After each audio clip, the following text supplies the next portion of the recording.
Argentina hay dos ejemplos muy importantes que relacionan las creencias religiosas con la actividad sísmica. En Mendoza, esto pasa a través de Santiago Apóstol. Todos los años, el 25 de julio, se realiza una gran procesión a la que los mendocinos acuden para que el santo proteja a la ciudad de los terremotos.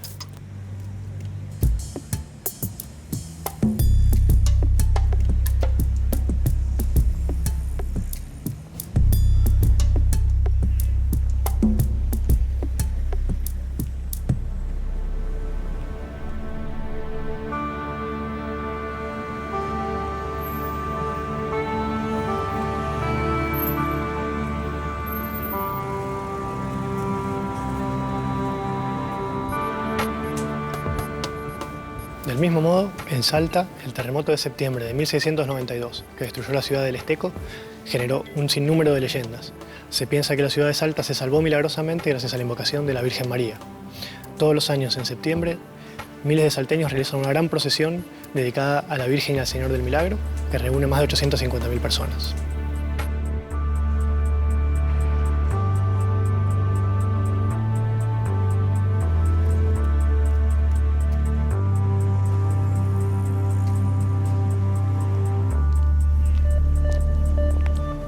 Cuando pasan este tipo de fenómenos, y sobre todo en la época de los españoles, siempre se atribuían un castigo divino, había que buscar una causa. Es muy interesante porque el mismo año de 1692 ocurren dos sismos que destruyen dos ciudades. Una es Port Royal, en Jamaica, que es destruida completamente por un sismo seguido de tsunami, y la otra es Esteco. Esas dos ciudades americanas, coloniales, españolas, son destruidas, ¿no es cierto?, por sendos sismos en ambas regiones. Y las dos son atribuidos justamente, ¿no es cierto?, a un castigo divino, en una porque era una ciudad portuaria, pecadora, y Esteco, donde decía que la riqueza de los habitantes había hecho que se conviertan en también pecadores, y era una especie de Sodoma y Gomorra que fue destruida, ¿no es cierto?, por el sismo.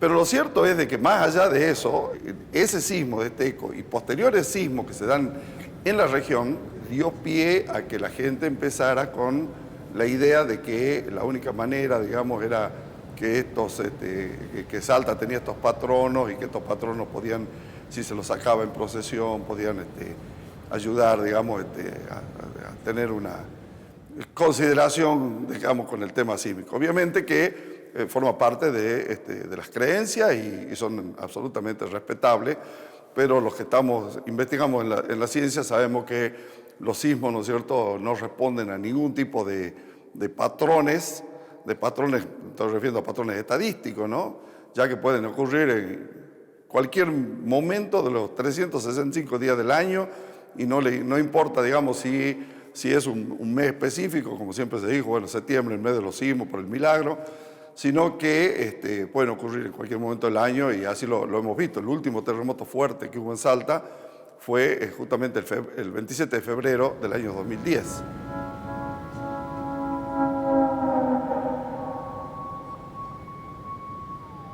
Las ruinas de la ciudad de Esteco están ubicadas a unos 120 kilómetros de Salta capital. Tan fuerte y devastador fue el terremoto de 1692 que hasta hace algunos pocos años se dudaba de la existencia de este pueblo. Muchos pensaban que esta ciudad era solo parte de la imaginación popular.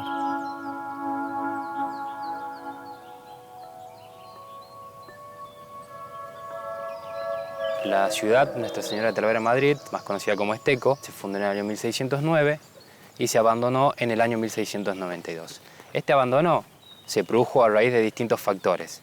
El más conocido hasta el momento es el temblor del año 1692, que dio origen al mito de la ciudad de Esteco como ciudad perdida, donde se traza un paralelismo entre Sodoma y Gomorra y esta ciudad. No sabemos el origen de ese mito porque ningún documento de la época habla de una maldición de Dios para con la gente hereje que vive en Esteco, no existe. Pero es tan importante, o arraigado que se encuentra este mito, que le dio origen al culto del Señor y la Virgen del Milagro, que es una festividad en Salta que crece año a año, ¿no?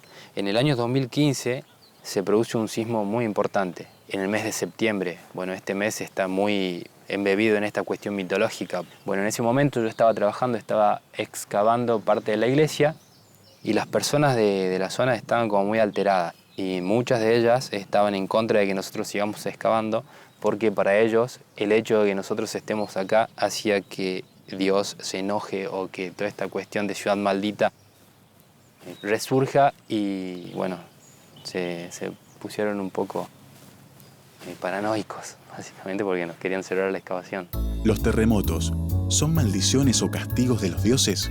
Algunas civilizaciones pensaban que las sacudidas de la Tierra se debían a los movimientos de bestias gigantescas que la sostenían. La mitología hindú, por ejemplo, decía que la Tierra estaba aguantada por 4 elefantes que se apoyaban sobre el caparazón de una tortuga, que a su vez se balanceaba sobre una cobra. Cuando alguno de estos animales se movía, la Tierra temblaba. Para los antiguos mongoles, en cambio, el ser que aguantaba la Tierra era una rana gigantesca. En América Central, los indios sinacantecos pensaban que la Tierra era sostenida por 4 dioses. Cuando estos se cansaban debido al peso de la creciente población, la sacudían hasta lograr el equilibrio nuevamente. Por último, la tradición religiosa japonesa decía que la isla se posaba sobre el lomo de un pez gigantesco. Este gran animal vivía bajo el templo del dios Kashima. Mientras Kashima se encontraba en el templo, todo iba bien, pero cuando se ausentaba por alguna razón, el pez se liberaba provocando terremotos.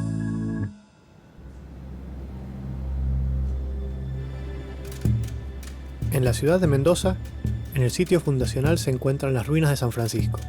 Son los restos de aquella ciudad colonial que en 1861 sufrió las consecuencias del devastador terremoto que dejó a Mendoza convertida en escombros.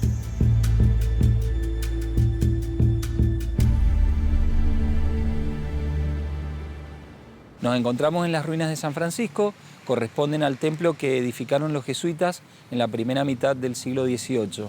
Era uno de los edificios más emblemáticos de la ciudad. Aquí la construcción jesuita fue heredada de alguna manera luego de su expulsión por la orden franciscana, por eso el nombre de San Francisco.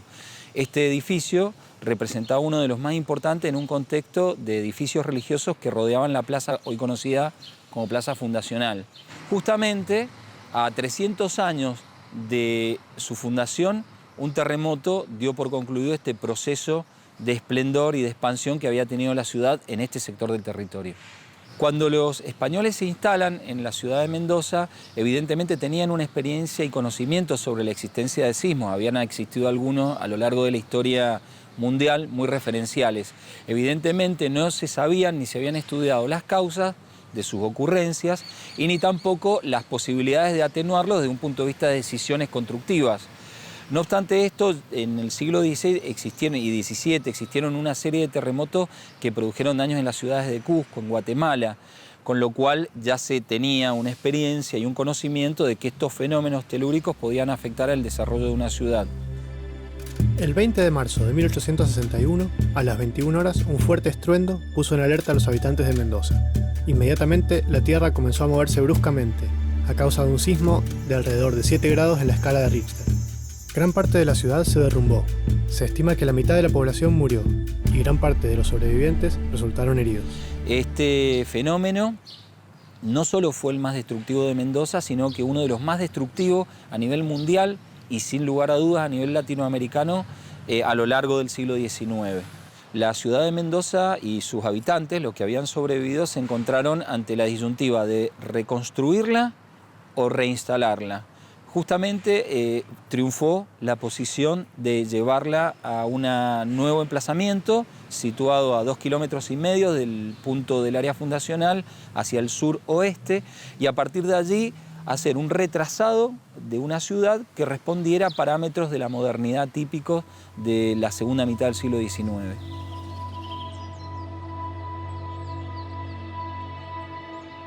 Estas ruinas son lo único que queda de aquella primera ciudad colonial. Apenas algunas paredes de lo que era el centro de la ciudad, con el cabildo, la plaza central y otras iglesias.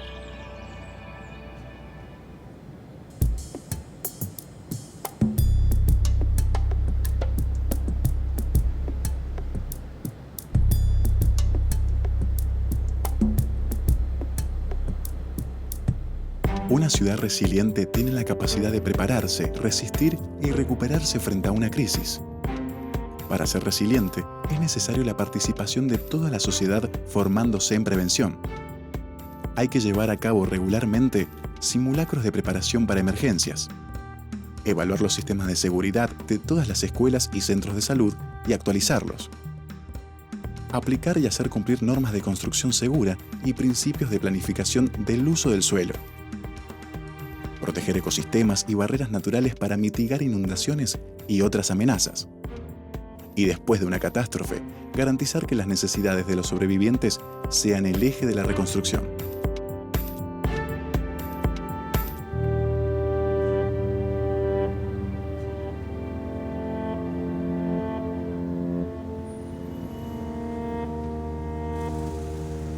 La discusión que siguió al terremoto de 1861 en Mendoza fue acerca de dónde se construiría la ciudad nueva. Después de muchos debates, se decidió construir la ciudad al suroeste de las ruinas fundacionales, en la llamada Hacienda de San Nicolás.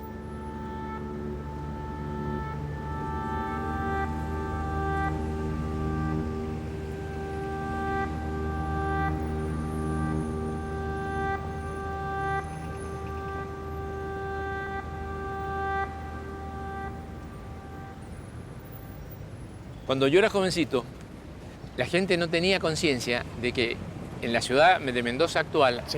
en realidad eran dos ciudades. Una ciudad vieja o preterremoto y una ciudad nueva o post-terremoto.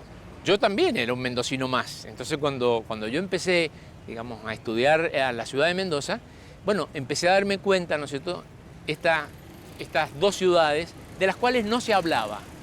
Nadie hablaba de una ciudad vieja, nadie hablaba de un pueblo viejo, tampoco hablaban de una ciudad nueva, hablaban de la moderna y pujante Mendoza. Esto de no verse a sí misma como una ciudad antigua, sino al contrario, nace un poco precisamente en el lugar donde estamos.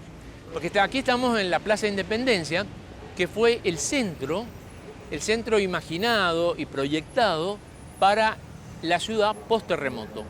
Después del terremoto se hicieron varios estudios técnicos, sobre todo basados en la calidad de suelo, que recomendaron que la ciudad se trasladara a mayor distancia de donde se trasladó finalmente. ¿Cómo fue ese proceso? ¿Por qué terminó acá el centro? Siempre se ha hablado, erróneamente e equivocadamente, de lo que ha sido el diseño de una ciudad post-terremoto.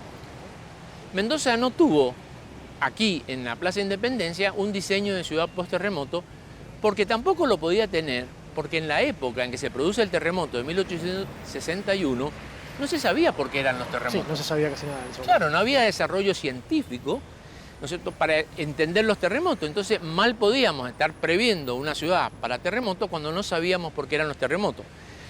Si nosotros tomamos las explicaciones que se dieron sobre el terremoto de 1861, hay algunas que son muy obvias. Es decir, ¿qué puede decir la Iglesia respecto del terremoto? Que era una ciudad tan pecadora, era una suerte de Sodoma y Gomorra, que Dios la castigó. Sí, es un ejemplo que han usado muchas veces, una explicación... ¿No es cierto? Entonces, esta idea del castigo divino, entonces no tenía que ver con las condiciones geológicas. Entonces, si era un castigo divino, corrigiendo esas inexistentes, digamos, herejías de Mendoza, se podría haber solucionado. Incluso desde el punto de vista geológico se sabía muy poco, porque no se conocía sobre fallas geológicas en ese momento. Claro. Y las explicaciones recurrían o al volcanismo, incluso a corrientes eléctricas. Corrientes eléctricas que iban saltando de un lado para el otro. Entonces, es decir, todo eso sería lo que podríamos decir el paradigma que explicaba hasta ese momento el tema de los terremotos. Entonces, el mito creado a partir de que hay una ciudad planificada para el terremoto es inexistente.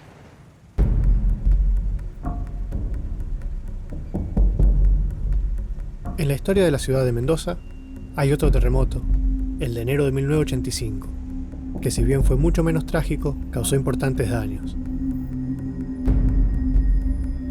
6 personas murieron, 238 personas resultaron heridas y 12.000 viviendas quedaron destruidas por el movimiento sísmico, ya que la mayoría de estas viviendas era de adobe.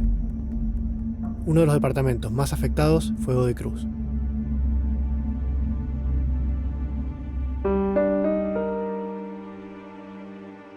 Si bien esta tragedia provocó gran dolor a miles de familias que perdieron su casa,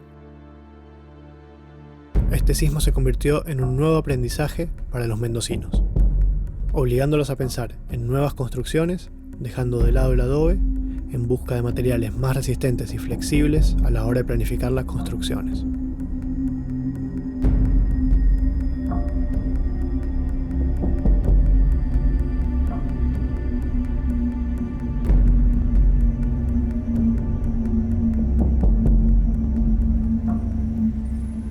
esta historia de Mendoza, es decir, imbrincada de esta manera, es la historia que Mendoza tiene que vender. Porque no es solamente el tema de que verlo del momento trágico a Mendoza, del momento trágico del terremoto, sino seguir un poco la idea de Sarmiento, que Sarmiento dijo que el terremoto es una oportunidad. Y Mendoza aprovechó esa oportunidad.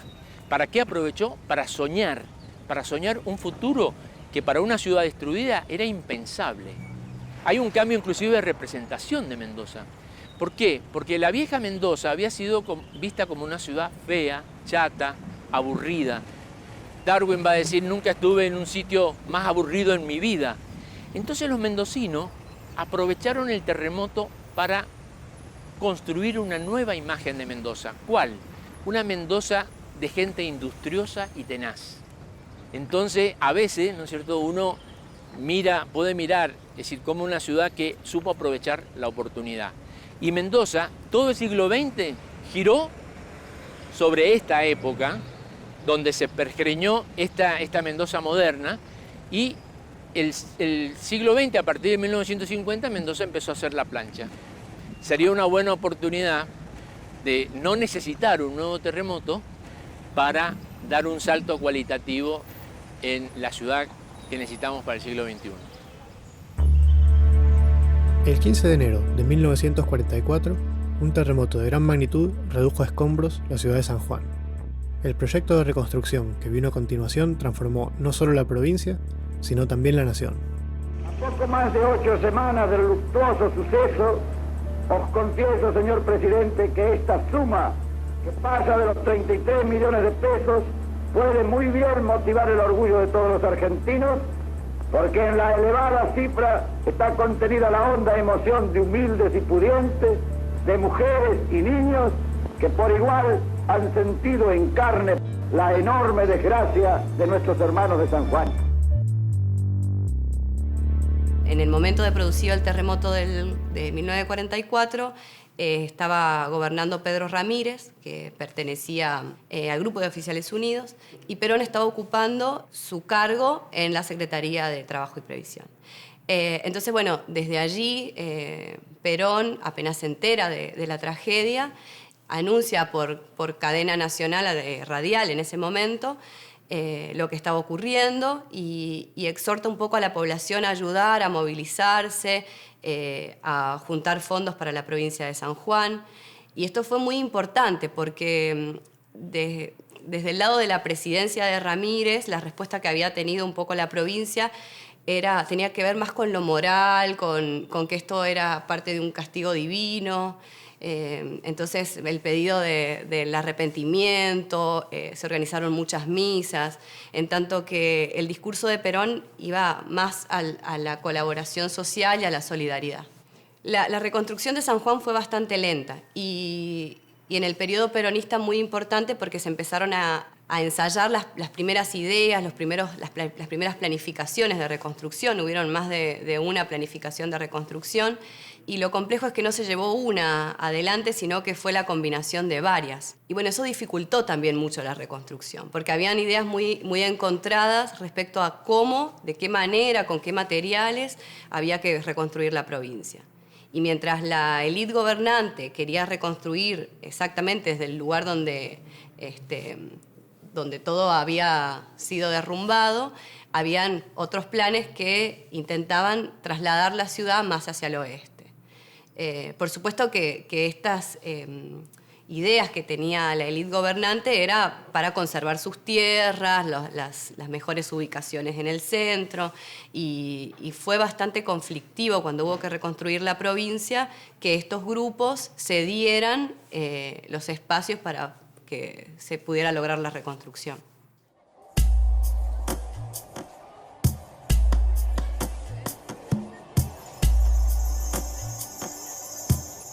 Desde Buenos Aires, Juan Domingo Perón, poco conocido entonces, lanzó una colecta de ayuda y comisionó planes ambiciosos para reconstruir la provincia, sobre todo su capital.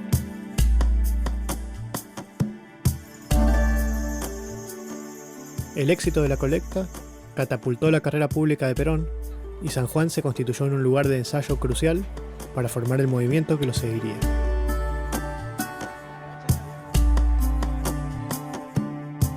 Soñar y construir la nueva ciudad rápidamente se convirtió en el gran proyecto de una generación de arquitectos y planificadores modernistas.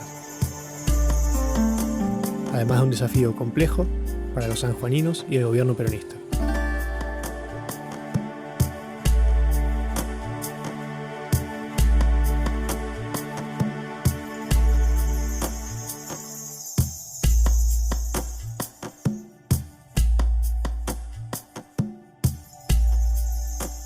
Y mientras tanto la gente fue reconstruyendo como pudo. Y en esto, volviendo un poco a la figura de Juan Domingo Perón, fue muy interesante o muy importante la política social que él ayudó a que se implementara acá en San Juan. Porque se construyeron los primeros barrios obreros, las casillas, las famosas casillas de emergencias, que eran casas provisorias para la gente que estaba sin hogar.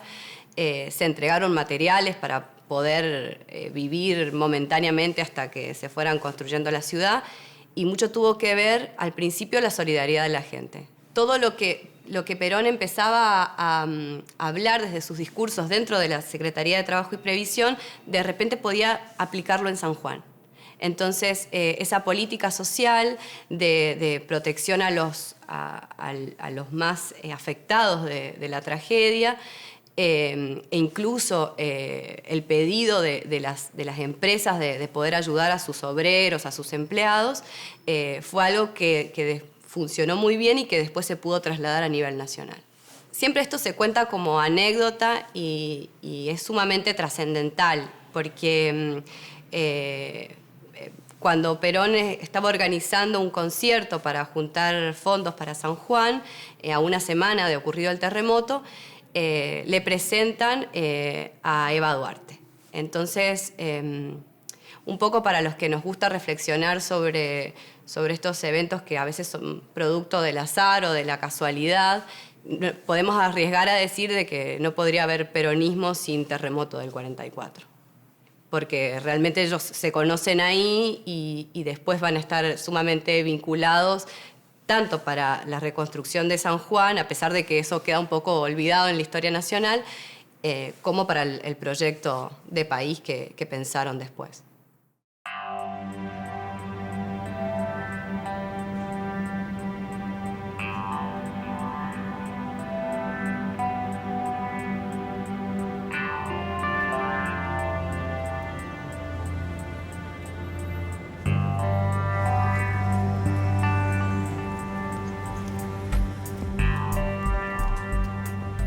Las ciudades están sometidas a eventualidades que ponen a prueba su funcionamiento en condiciones desfavorables, donde una respuesta adecuada es fundamental. Resiliencia es el término que define la capacidad que tienen ciudades y territorios de adaptarse y recuperarse ante los desastres naturales. Estas amenazas, si no son consideradas desde la fase de planificación de una ciudad, crearán importantes riesgos sociales, ambientales y económicos. Es clave tener la mayor cantidad de información posible para estar preparado como individuo y como sociedad.